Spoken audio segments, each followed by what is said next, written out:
When you get the notification, you now select Get License. The program will exit,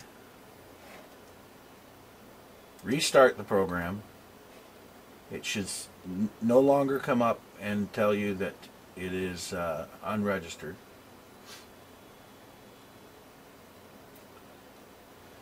The first step is your adapter driver. You must install the adapter drivers that came with your adapter prior to connecting with PF Diagnose. Once you've installed the adapters that you will be using, start PF Diagnose, enter the setup, select the adapter that you are using. In this case, we will select a Dearborn DPA4 via USB. So this is a Dearborn DPA4 USB. This is a Dearborn DPA4 USB. So this is the adapter that we will be using to connect to the vehicle, the USB cable. The next step is the protocol. There are three choices: J1708 HD, J1939 HD and Industrial, or Obd2. J1708 is the most common protocol used in North American heavy-duty trucks. J1939 is a newer protocol, faster, and is only available in the more recent trucks, and in some cases with industrial applications is the only protocol available. If you try selecting with J1708 and do not get a connection, open the setup, change to J1939, and try again.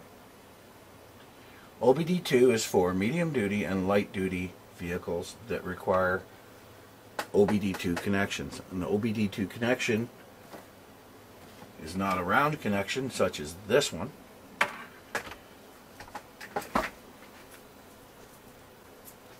It is a rectangular connection like this, located in the same place on the vehicle under the dash. The Obd2 connection is a rectangular 16-pin connection. Located under the dash in most cases, J1939 and J1708 are either a 9 or a 6-pin round connection. Select the protocol that you will be using. If you have a Dearborn or Nexic or an adapter that supports connecting with both J1708 and J1939, you may check this box. Connect with both J1708 and J1939 dual protocol mode. This section are filters. Normally, until you get used to the program, leave these boxes unchecked. If you check a box in here, you will be restricting PF Diagnose to only operating on that particular module. So as a beginner, it's best to leave these unchecked. No other boxes should be checked at this time. And then here you have your Obd2 pass-through J2534 device. This is the same adapter in many cases as will be used up here. However, you must select that adapter here as well. Now, we are using a DPA4 Plus. A DPA4 Plus does not support Obd2, therefore it is not listed here. So we will select a DPA5 and move to Obd2 demonstrations a little bit later on. Now that all of the communications requirements are set, the next tab is measurements. It defaults to US standard measurements. The graph is set to auto scaling, is set to show the grid lines and show markers. The markers are simply any PIDs that are being graphed in the PID list will be indicated with an icon showing that it is being graphed. Work order. The work order tab is used for information purposes only. You can enter the unit number of the vehicle. If the vehicle identification number does not automatically come up when you scan the vehicle, you can enter it manually here. Generally it will come up automatically. A vehicle make and model. A repair order number that is used internally through your repair facility. The odometer and the hours. Obd2 does not display engine hours or odometer. In this case, you would enter it here prior to connecting, and that way your reports will have the odometer and or hours. User is simply your name if you wish it to appear on the printout for diagnostic tests or anything of that nature. The Files tab. Leave this box unchecked. This is for internal use only. It's for Pocket Fleet to determine if there's a problem with the software. This will create a fairly large file on your disk, and it is not required for use, so just leave this unchecked. And then your registration screen. Once you have completed the registration process, it should say current status licensed. And select OK. Now we are ready to connect. The first step is to connect your diagnostic adapter to the vehicle.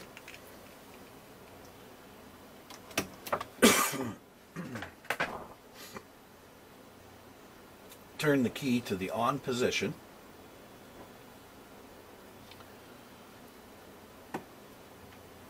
Once everything is connected and your key is in the on position, you will select the connect button.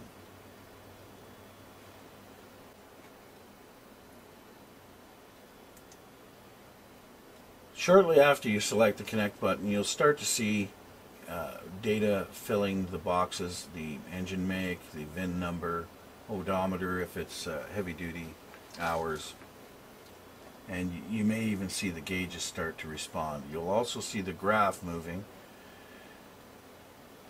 and this is an indication that you have successfully connected. In the protocol box here, it will show the protocol that you're currently using, and the transmit and receive light should be flashing at that point. The tabs in the display mode are gauges, temps or temperatures. It shows coolant, engine oil, ambient air, intake air, and transmission oil. DTCs or diagnostic trouble codes. A for active, I for inactive. In this particular case, we have 3 active codes. Vehicle speed signal out of range low, vehicle speed signal out of range high, and engine using manufacturer default ratings, reprogram engine. And you'll see that the code's just turned inactive. This is not unusual if there is an interruption or a bad connection. You see they've gone active again. Then you have your monitor tab. The monitor tab is where you can view live PIDs. Generally, PIDs are only transmitted if they are requested. There are several PIDs, such as in this case, that are transmitted automatically by the system. This may be because they're requested by other modules. If you wish to see a PID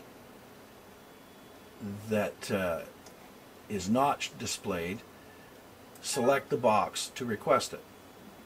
Within a few seconds, the value for that PID will appear. In J1708 and J1939, it is often a good practice to just select the top box, which will check all boxes in the list. Wait for approximately 30 seconds, then uncheck the box. That will have requested all of the possible information from this module. if you see a colored box, that just matches to the, or on that PID. The fault can be displayed here. For example, vehicle speed signal out of range. In the monitor, road speed, of course, is a fault.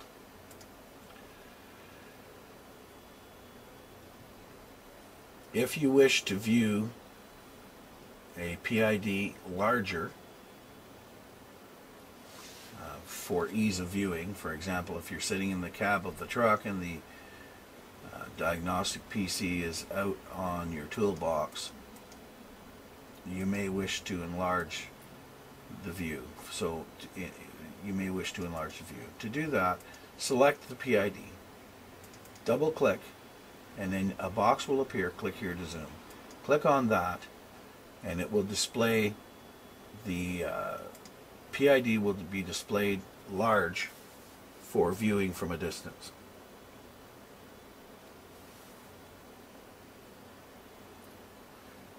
Click anywhere in the box to return back to the normal mode. Readiness is for Obd2 purposes. HD emissions, again the same rule applies. Check the box. Wait about 30 seconds for the information to populate, then uncheck the box. That will ensure that you're getting the maximum available PIDs displayed. HT trip, check the box, wait 30 seconds, uncheck the box, and HD fuel, the same thing once again. Check the box, wait 30 seconds, uncheck the box, and that will ensure you're getting the maximum amount of information that PF Diagnose can request from this engine. For the most part, the monitor tab and the DTC tabs are the two tabs that you will be using the most. In the DTC tab, you can erase the fault codes by selecting the Erase Fault Codes button that is illuminated for the particular module that has faults. In this case, it's the engine. 3 fault codes related to the engine. To erase these codes, you would click on this box. You may also select the Erase All Fault Codes button. It is a pencil eraser icon. You would select the icon that resembles a pencil eraser, and that will erase all of the faults in all of the modules in this particular vehicle. Please note, if you erase all of the faults, including ABS, your ABS warning light will illuminate until the vehicle is driven. This is a normal condition. Do not be alarmed.